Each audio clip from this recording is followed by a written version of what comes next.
এটা ১লা জানুয়ারির ভিডিও। বড়মার কাছে বছরের প্রথম দিন ভক্তদের উপচে পড়া ভিড়।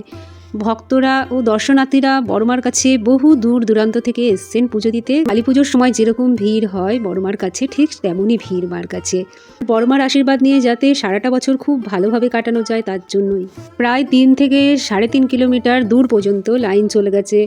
ভাটপাড়ার কাছাকাছি পুরো লাইন চলে গেছে। কারণ সবাই জানে বড়মা কাউকে কখনো খালি হাত ফেরায় না। বড়মার কাছে এসে যা মনস্কামনা করবে সেটা আজ না হয় কাল পূর্ণ হবে। বছরের প্রথম দিনে আমি বড়মাকে বাড়িতেই পুজো দিয়েছি, দিয়ে আমার দিনটা শুরু করেছি। আশীর্বাদ মাথায় নিয়ে এই নতুন বছরটা শুরু করেছি। কারণ আমি বিশ্বাস করি বড়মা ভক্তের ডাকে সাড়া দেয়। আমরা মন্দিরে গিয়ে পুজো দিই বা নিজের ঘরে পুজো দিই।